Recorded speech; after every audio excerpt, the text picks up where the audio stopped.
welcome back to What's the 411. You know there's always someone to call on the carpet, and this week, Kizzy will have the honors.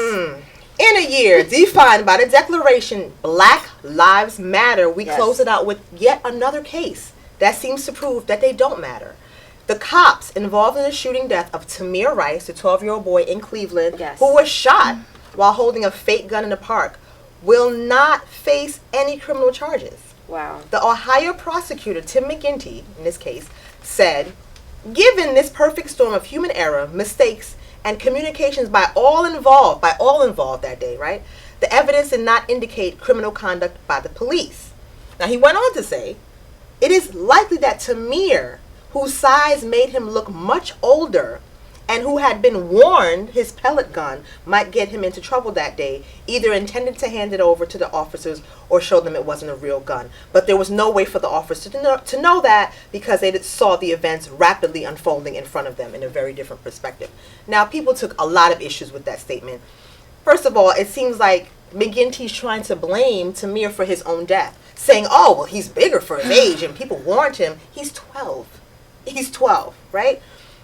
And there's no mention that Tim Loman, the cop who shot Tamir, less than 2 seconds after arriving on the scene. Remember, he said he gave 3 warnings to put it away. How could you do all of that in less than 2 seconds? That's what is proved by the tape. So that guy, that cop, was forced to resign from another police department, this one in Independence, Ohio, because he was too unstable to be a cop. Wow. And his firearm performance was dismal. So where's the blame? Like, why is there no mention of that? Since you're talking about everybody involved made mistakes, right? There's no discussion about that. So that guy, again, he should not have even been on another force. And as for the family of Tamir Rice, they are, of course, very upset about this, and they released this statement. Prosecutor McGinty deliberately sabotaged the case, never advocating for my son, and acting instead like the police officer's defense attorney. In a time in which a non-indictment for 2 police officers who have killed an unarmed black child is business as usual, we mourn for Tamir and for all of the black people who have been killed by the police without justice. In our view, this process demonstrates that race is still an extremely troubling and serious problem in our country and the criminal justice system. So, I'm calling on the carpet Ohio prosecutor Tim McGinty and the criminal justice system that continues to blame black victims for their own deaths.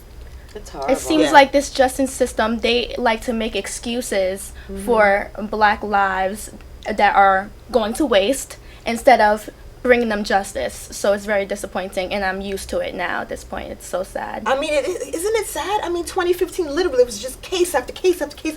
I mean, it's just like, it's dizzying. You can't even keep them straight anymore because there's so many. It's happening. It seems like, once a month, or every other month, something's going on where, a young black man has been shot to death by police officers. I mean, all around the country. Is there going to have to be a revolution for there to be a change?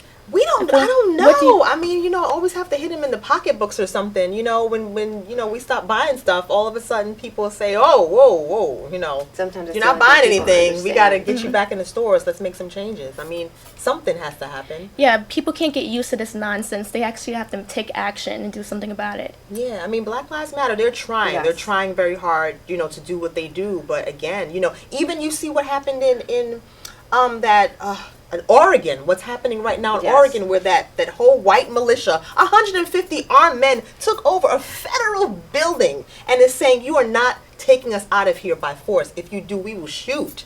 We are prepared to defend our right to be here. And there are no cops. Not one. There's nothing. They're refusing to engage because they're talking about WACO and all this stuff. Right. But I'm like, can you imagine, and people have said this on social media, can you imagine if there were black people doing this? Absolutely. Brown people? Are you kidding me? They'd be dead by now. And it's almost like they're making excuses to save their lives. Right. It's so funny. Exactly. It's true. It's hilarious. Yeah, if it wasn't so sad, it would be hilarious. I don't understand. It's really sad. Entertainment news. Lifestyle.